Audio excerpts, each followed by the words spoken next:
Nous passons beaucoup de temps dans notre entreprise et lorsqu'on se lance, c'est bien entendu pour faire un minimum de bénéfices, pour pouvoir vivre de notre activité, pour créer, pour générer du patrimoine. Pourtant, le plus gros patrimoine, le plus important, nous le négligeons sans en avoir conscience. Et aujourd'hui, j'ai envie de lever le voile sur une réalité fondamentale qui va avoir un impact énorme sur notre entreprise. Et pour ça, j'ai invité un expert dans son domaine, Olivier Torres. Olivier est professeur à l'Université de Montpellier et titulaire de la chaire santé des entrepreneurs au sein du LABEX, Laboratoire d'excellence Entreprendre. Il est également président fondateur d'Amaroc, le premier observatoire sur la santé des dirigeants de PME, et il va nous expliquer en un mot le patrimoine le plus sous-estimé de l'entreprise et qui pourtant mérite toute notre attention. Écoutons ça ensemble. Merci beaucoup, Olivier, de participer aujourd'hui à ce sujet qui nous concerne tous. J'aimerais, s'il vous plaît, que vous puissiez vous présenter. Pourquoi aujourd'hui vous êtes au sein de ce podcast? Je suis professeur à l'Université de Montpellier, enseignant-chercheur, et il y a 14 ans, j'ai créé une chaire au sein du LABEX Entreprendre pour m'intéresser à la question de ce capital immatériel dont vous avez parlé, qui est la santé du dirigeant. Et à l'époque, je disais qu'il y avait plus de statistiques sur la santé des baleines bleues que des entrepreneurs, parce qu'il n'y avait pas, en tout cas à l'époque, de service de santé au travail dédié aux travailleurs non salariés, qu'ils soient agricoles ou non agricoles. Et il fallait donc s'intéresser à cette question-là parce que ça faisait 35 ans que je m'intéressais aux PME. Hein. Je suis un Oui, PMiste, c'est un oui. terme que j'ai éprouvé le besoin d'inventer, parce que j'aime bien rappeler un chiffre qui est plus éloquent que tout, 99,94% des entreprises, oui, des entreprises sont des PME. Et Ah oui, mais c'est énorme. En fait, 84, mais pas spécifiquement sur le territoire français ou... non, non, c'est universel. Les PME sont partout, sauf dans les livres. Et on enseigne en management, c'est la discipline que j'enseigne. On parle encore aujourd'hui de Fordisme, de Toyotisme, d'ubérisation, des GAFA en permanence. Mais en France, il y a 3,2 millions d'entreprises. Il y a 272 grandes entreprises. Après, vous avez 5000 ETI, tout le reste, ce sont des PME. Et la grande entreprise n'est pas une exception, c'est une anomalie. Mais on a construit le management sur des anomalies. Et la plupart de mes collègues profs de management sont profs de GRH, profs de finance, profs de stratégie, profs de compta. Ce découpage par fonction, il correspond idéalement au modèle organisationnel des grands groupes. Mais en aucune manière, un dirigeant qui aurait 5 ou 6 salariés aurait un DRH, un DIRCAB, un DIRCOM, un CODIR ou un CODEX. Donc on Donc, voit bien qu'il faut, voilà, vous il êtes en faut. train de dire qu'en fait, toute la pédagogie, la stratégie qui est mise autour du management s'adresse principalement aux grands groupes qui représentent qu'une part infime du marché, en fait, du marché économique. Ça vous avait échappé? Non, oui, oui, je suis en train de dire, mais en disant ça, j'aime bien rappeler que je suis fier pour mon pays d'avoir des groupes comme Michelin, Total ou Renault Peugeot. La question n'est pas là. Mais une PME, c'est pas IBM divisé par 1000, c'est autre chose.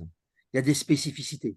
Et parmi ces spécificités, il y a ce que Henri Maët-Bollandel, qui était professeur à l'Université de Montpellier, a appelé l'effet de grossissement. C'est-à-dire que le départ d'un salarié dans une PME peut la déstabiliser.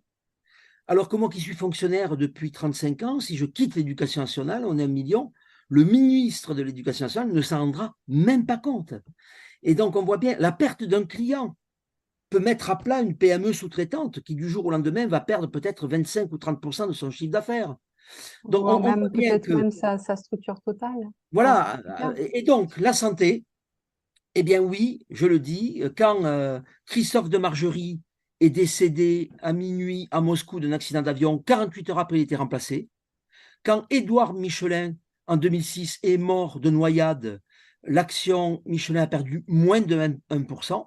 Par contre, pour les personnes qui nous écoutent, si vous êtes des chefs d'entreprise, d'ailleurs en solo, bien évidemment, ou avec 2 ou 3 Oui, salariés, ou 5 ou 6, ce qui est la moyenne, hein, eh oui. bien oui, si vous avez un grave ennui de santé, ça va impacter immédiatement tout le système de gestion de votre entreprise. Et ça, c'est une réalité à la fois physiologique et économique pour l'entreprise. Et oui, et je rajouterais, et arithmétique. Et C'est-à-dire que plus la taille est petite, plus le moindre événement prend proportionnellement une importance décuplée. Et c'est au nom d'ailleurs de ces effets de grossissement que je me suis intéressé à cette question de la santé, parce qu'on ne s'y intéressait pas. Vous savez, l'épidémiologie au travail a 5 catégories pour les salariés. Ils ont les ouvriers non qualifiés, les ouvriers qualifiés, les employés, les cadres et les cadres supérieurs. Et Ok. quand on s'intéresse aux indépendants, tout est mélangé. On mélange le commerçant avec l'artisan, puis le professionnel libéral, comme si un avocat international vivait de la même manière un tailleur de pierre. Et donc, il y avait une sorte de méconnaissance, et puis surtout des statistiques mal dégrossies. Et donc, il fallait vraiment s'atteler à ce problème. Et pourquoi vous vous êtes senti concerné par ce problème, par ces difficultés, par la santé du dirigeant?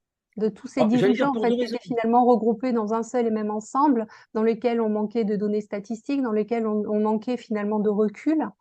Pourquoi vous vous êtes intéressé à cette partie de population particulièrement? Vous avez parlé tout à l'heure, vous étiez plutôt PMiste. Ben, la première raison, vous venez de l'évoquer, c'est parce que moi, en tant que PMiste, je m'intéresse aux PME, et donc naturellement, la question de la santé est arrivée à un moment donné comme une évidence. Le deuxième aspect peut-être plus personnel, c'est que je suis un fils, petit-fils, neveu de chefs d'entreprise et de commerçants, et que quand j'ai fait mes études, je suis normalien, passé une agrégation d'économie. Assez rapidement, je me suis dit, ils sont où les miens? Ils sont où? On n'en parle pas. Moi, les études de cas qu'on me donnait, c'était Caterpillar, General Electric ou Donc des grands Renault, groupes. Michelin. Les grands groupes, eh ben oui, mais le management, c'est la science des grands groupes. Et l'économie, c'est la science des conseillers du prince. C'est Keynes, Piketty, tous ces gens-là, Kenney, c'était les conseillers des rois ou des ministres et des premiers ministres. La PME est assez orpheline. Je dirais, un jour, m'intéressant à la santé des artisans, un collègue professeur de finance me dit, ah, c'est un sujet exotique. Exotiques. Et voilà. Donc tout est Déjà, dit. rien que le terme déjà évoque cette Ah ben partie oui. de ben, personne s'en occupe. Et vous avez décidé de vous occuper de cette partie-là en disant, bah, Ah moi, je ben vais devenir finalement le défenseur de l'exotisme. je suis j'ai fait plus que décider, je suis engagé jusqu'au cou. Et d'ailleurs, si les auditeurs nous écoutent, veulent nous aider aussi, l'Observatoire Maroc est une association, hein. Nous, on a besoin de gens qui adhèrent chez nous. Alors, ce n'est pas l'affaire du siècle, hein, c'est 20 euros, mais c'est Oui. surtout pour participer à nos expériences et à nos questionnaires scientifiques, parce qu'on a besoin de monter des bases de données pour mettre en évidence ce que je vais vous dire par la suite. Parce qu'aujourd'hui, vous avez besoin d'avoir plus de personnes qui suivent, qui vous suivent, en fait, qui s'impliquent concrètement. On a quand même 1700 adhérents. J'aimerais bien arriver à 3000 parce que quand on fait une enquête, on a à peu près 10% de réponses et il nous Oui. faut des bases de données de 250-300 réponses. Donc, Pour il qu'elles faut soient plus fiables. qu'on travaille. Il faut encore qu'on travaille en ce sens-là. Bon, bah d'accord, bah écoutez, en tout cas, l'appel est lancé. Aujourd'hui, vous diriez que sur la santé, quels sont les principaux facteurs en fait qui nuisent à notre santé, qui nuisent au bien-être du dirigeant? Alors, il y en a 4 principaux. Le premier, c'est le stress. À telle enseigne que j'ai très souvent entendu chez les dirigeants dire il y a un bon stress et un mauvais stress. Alors là, je m'oppose en faux complètement. Il n'y a pas de bon stress pour la santé, je suis désolé. En revanche, c'est vrai qu'il peut y avoir une corrélation positive dans un certain temps entre stress et performance. Mais comme les entrepreneurs sont très rivés sur la performance, ils ont tendance à s'oublier. Hein, il y a ce que nous, on appelle un phénomène de subordination. C'est le travail d'abord et avant tout, et mon entreprise par-dessus tout. Hein, ces hommes et ces femmes qui ont un rapport, je le dirai jamais assez, existentiel à leur travail. Hein. En allemand, le créateur d'entreprise se dit Existenzgründer, qui veut dire le Mm. fondateur d'existence. Et donc, du coup, ils s'oublient. Ils s'oublient parce que le produit de leur création, d'ailleurs, le mot créateur est très, très connoté, hein, Oui. euh, va les subjuguer et créer une forme de hiérarchie invisible où c'est l'entreprise qui compte plus qu'eux-mêmes. Donc, quand ils disent qu'il y a un bon stress, il faut entendre un bon stress pour la performance, mais je suis désolé, il n'y a pas de bon stress pour la santé. Et ça, c'est le premier facteur. Deuxième facteur, la surcharge de travail. Je vous coupe juste avant de passer au deuxième facteur. Vous parlez de stress, de bon stress, de mauvais stress, mais par contre, on en parle aussi beaucoup dans les épreuves sportives où on se dit qu'il y a du bon stress. Le bon stress, c'est quand même, bon, comme vous le disiez, un facteur de performance, c'est aussi une montée d'adrénaline, c'est ce besoin vital, mais alors là, on est plus sur une partie physiologique que sur une partie mentale, sur la partie sportive que sur la partie directeur, chef d'entreprise, où là, la performance est plus liée à un marathon plus qu'à une course effrénée. Ben écoutez, si le stress est si bon que ça, moi je vous donne un conseil. Stressez vos clients, stressez vos collaborateurs, puisque c'est bon. Il faut faire attention avec les mots. Non, je préfère la distinction stress subi, stress choisi. Les deux types de stress ne sont pas bons pour la santé, mais le stress choisi, ce sont les défis, les challenges, pour parler en bon vieux français, Oui, qui ont cet effet de stimulant et qui amoindrissent effectivement l'effet nocif du stress parce que ça génère de la satisfaction au travail. Mais le fait de dire qu'il y a un bon stress peut engendrer un management par le stress. ah Euh, oui, d'accord. Et du coup, qui est contre-performant à terme. ah ben oui, et puis ben regardez le toyotisme, modèle d'organisation dans les grands groupes. On parle de zéro stock et de zéro délai. Bon, mais je suis désolé, le stock et le délai, c'est une marge de manœuvre. Donc si vous réduisez au maximum vos délais, qui sont des marges de manœuvre, et vos Oui, stocks, eh bien vous vous mettez en danger, vous vous mettez en stress permanent. Voilà. Donc le toyotisme est une théorisation stressogène. Et donc, il faut faire attention avec ces mots. Le stress, non, non, aujourd'hui, toutes les preuves épidémiologiques montrent que plus un humain est stressé, ben, moins bonne est sa santé mentale, moins bonne est sa qualité de sommeil. Ça a sa, plein d'effets, quali- le stress. sa qualité de Donc, vie, son bien-être général.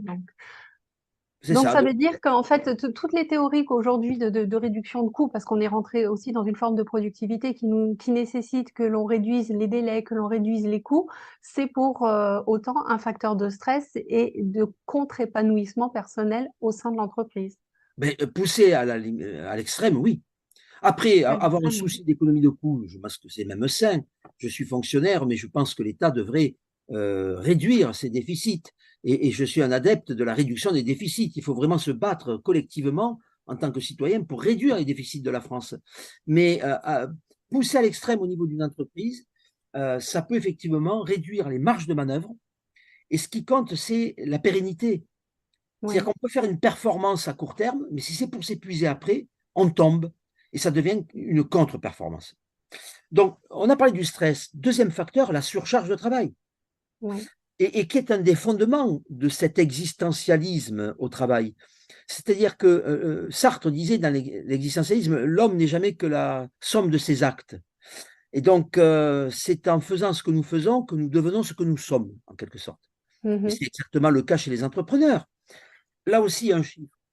Les salariés français travaillent 36 heures en moyenne par semaine. Oui. Source Eurostat. Vous prenez les chefs d'entreprise qui ont des salariés, ils sont à 52 heures, 16 heures de plus. Donc, les entrepreneurs, Pour ceux qui avouent leurs vraies heures, hein. oui, non, mais oui, mais donc du coup, les entrepreneurs travaillent plus d'heures par jour, plus de jours par semaine, plus de semaines par an et plus d'années dans une vie. C'est Donc, ça. la surcharge de travail est le deuxième facteur. Le troisième, c'est la solitude. Et je dis Qui, toujours, qui, je le qui dis vont, qui vont un peu de pair, en fait, parce que si vous travaillez beaucoup, vous passez beaucoup moins de temps avec votre famille, vous passez aussi beaucoup moins de temps avec vos amis, de sorte que vous créez, en fait, cette sphère de solitude, au-delà de la exactement. solitude de la prise de décision, mais effectivement, l'un va un peu avec l'autre aussi, j'ai envie de dire. Exactement. Et j'aurais tendance à dire aux auditeurs qui nous écoutent, syndiquez-vous. Syndiquez-vous. Parce Alors ça, que ça fait ne peur, restez hein, pas ce seul. mot syndicat, hein. Hein, Surtout c'est pour les entrepreneurs qui décident de devenir libres, quand on parle de syndicat, ça fait un peu peur, hein. oui, mais syndiquez-vous, parce qu'il y a le MEDEF, il y a la CPME, il y a l'UDP. Et si les syndicats ne vous font pas plaisir, ben allez au CJD, allez au DCF, allez au réseau des femmes chefs d'entreprise. En Il y fait, a plein. l'idée, c'est de se retrouver dans un regroupement Oui, d'entrepreneurs, quels qu'ils soient, et de oui, s'investir, en fait, je veux dire, de s'engager pour justement sortir de cette solitude. oui, dans des clubs. Il y a des clubs Oui, d'entrepreneurs. Il y a, voilà, donc ça c'est le troisième point. Et le quatrième élément, c'est, je dirais, l'incertitude du carnet de commandes. C'est-à-dire que être entrepreneur, c'est accepter, comme disait d'ailleurs Richard Cantillon, qui était un grand théoricien de l'entrepreneuriat, le revenu de l'entrepreneur, il est gagé sur son activité. Il n'y a pas un salaire fixe qui tombe tous les mois de manière régulière. Et ça, tous ces facteurs-là sont des facteurs pathogènes. Donc, quand vous dites pathogènes, ce sont des choses qui nuisent à l'épanouissement, au bien-être, au fait que le chef d'entreprise se sente rassuré, se sente serein dans son travail. Alors complètement, complètement. Alors par contre, permettez-moi de dire en quelques mots que si Oui, je m'arrêtais là, les auditeurs nous diraient, mais alors entreprendre, c'est mauvais pour la santé. Alors pas du tout, parce qu'il est très important aussi que j'évoque l'autre volet de la santé, qui est le oui, volet salutogène, par opposition à salutogène. pathogène.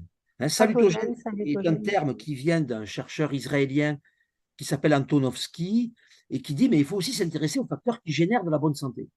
Et parmi les facteurs salutogènes qu'on a le plus identifiés chez les entrepreneurs, il y a la maîtrise de son destin.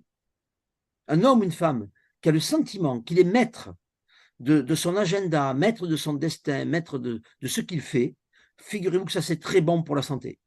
Deuxième aspect, l'optimisme, hein, le Ah, fait c'est d'être important. notamment rivé vers le futur. Vous savez, l'entrepreneur, c'est quelqu'un qui veut rendre présent l'image qu'il a du futur. Hein, c'est un constructeur de futur. C'est pas un destructeur de passé, hein, comme certains. Et, Oui, c'est-à-dire qu'en fait, il va pouvoir s'orienter et orienter sa vision de ce qu'il veut devenir, de ce qu'il veut créer, de ce qu'il veut construire et la façon dont il va mettre ses ressources en œuvre pour y arriver. oui, et Et en il sens reste inverse, sa vision l'oriente. Hein, c'est ça. il est justement, il est guidé par une vision, c'est-à-dire la représentation présente qui se fait du futur. Hein. Et le troisième point, enfin, il y a 4 points, il y a l'endurance aussi, qui est un facteur très très salutogène. Hein, je tombe, je me Oui. relève, je retombe, je me relève encore. D'où d'ailleurs le portail du rebond. Je vous invite à vous intéresser au portail du rebond avec d'autres Portail, oui. associations comme 60 000 rebonds, Recréer Second Souffle. On a d'ailleurs créé avec la DGE un numéro vert pour les entrepreneurs en difficulté. Et le D'accord. quatrième facteur qui est peut-être le plus puissant de tous, c'est la capacité d'adaptation. Ah, C'est-à-dire qu'être entrepreneur, c'est, comme disent les anglo-saxons, être problem solving. C'est-à-dire que vous êtes des hommes et des femmes qui, lorsqu'il y a des difficultés, cherchent d'abord la solution.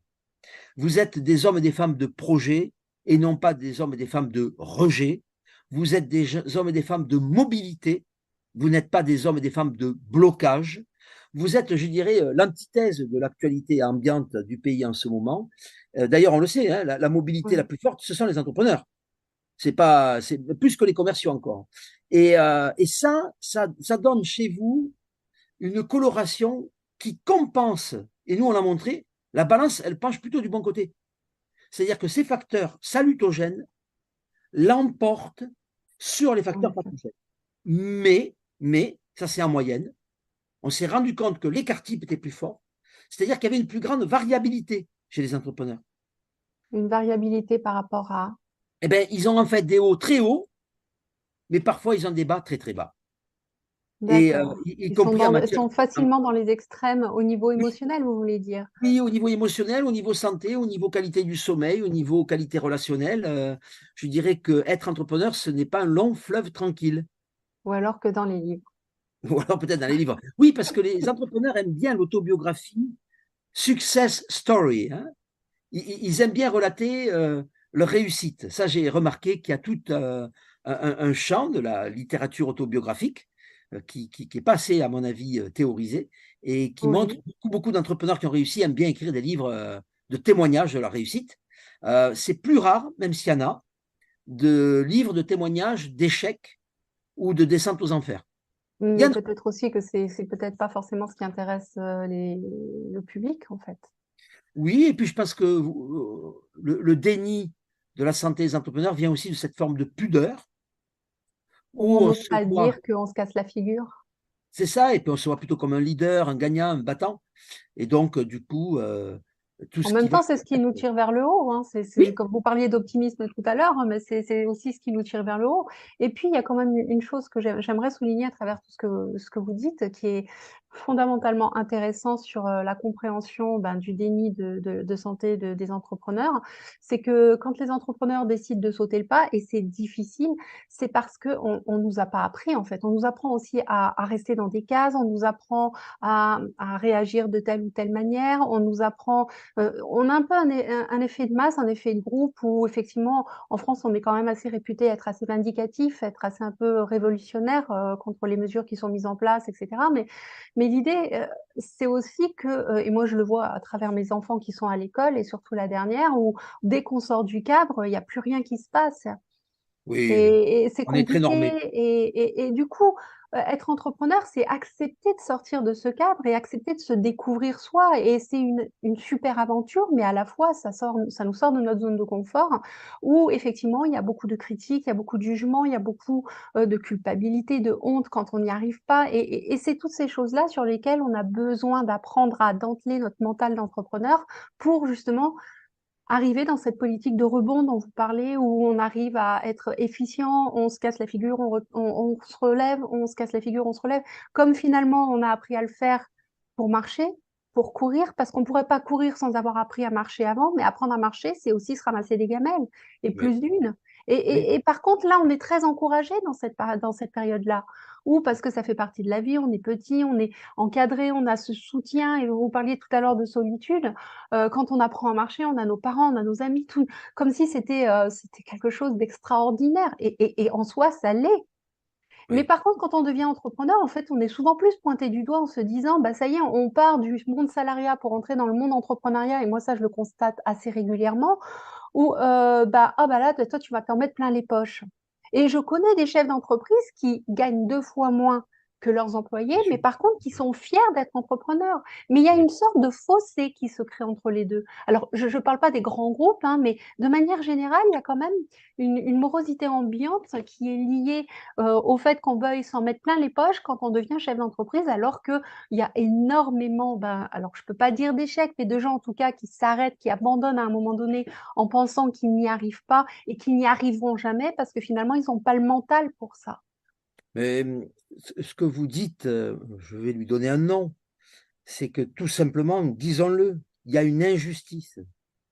Il y a une injustice sociale dans notre société Ouais. qui donne un a priori immédiat sur les entrepreneurs, porté par l'idéologie marxiste.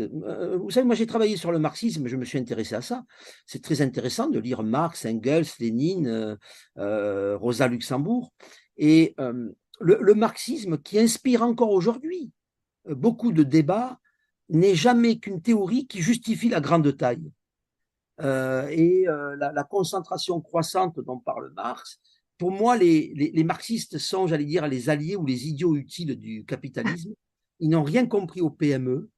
Et donc, vous n'avez pas de conception PMiste dans l'analyse marxiste. On ne la trouve pas non plus dans le gaullisme, d'ailleurs. Hein. La PME est un peu orpheline des grandes doctrines, j'allais dire, politiques, parce que, effectivement, on s'imagine que parce qu'on est à son compte, d'un coup, on va devenir riche. Alors, il y a une aspiration à l'enrichissement, Oui. mais le chemin, c'est d'abord le chemin qui est beau. Et les gens, pour peu Ouais. qu'il y ait un peu de jalousie, quand ils voient le résultat, ils oublient le parcours de la Ouais. personne qui a acquis cet enrichissement. Moi, je dis toujours à mes enfants, ne soyez jaloux de personne et soyez même heureux que vos voisins soient plus riches que vous, s'ils l'ont fait de manière honnête, Ouais. bien évidemment, à bas les tricheurs. Mais je dirais presque cette phrase de Guizot, enrichissez-vous. Si en plus ça vous porte, si en plus, vous savez, l'entrepreneur est beaucoup plus altruiste qu'on ne le dit. Les entrepreneurs ont une conception de l'écosystème et de leur environnement, puisque leur vision repose sur ça.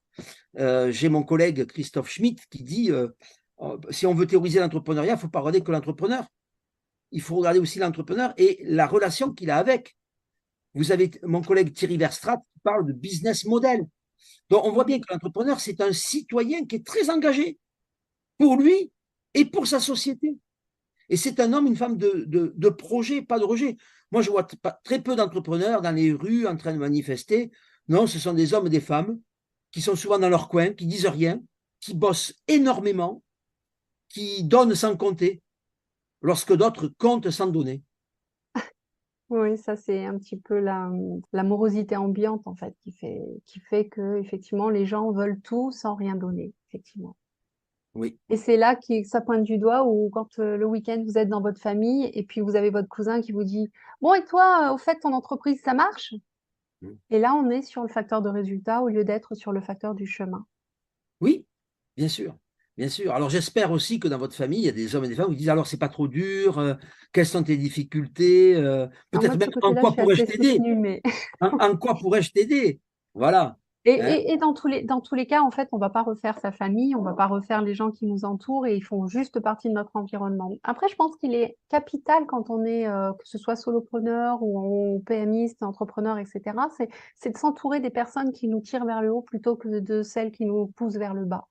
Oui, c'est ce que je viens L'important, de dire en c'est fait, c'est vraiment de ça. se Oui, concentrer déjà pour sortir de la solitude, alors syndicat ou pas, mais en tout cas d'avoir des réseaux autour de soi et avoir aussi des partenaires qui nous, qui créent une émulsion en fait autour de nous, qui créent une dynamique constructive dans laquelle on reste optimiste, dans laquelle on fait des partages. Bah moi j'ai essayé ça, ça a marché. Ah moi je l'ai essayé, ça a pas marché, mais par contre j'ai essayé ça, ça a marché aussi. Ah bon bah ok. Et en fait on a un vrai partage. Et comme vous disiez tout à l'heure, en fait on donne, on donne, on donne. Et c'est dans ce don, finalement, qu'il y a vraiment une émulsion qui se crée.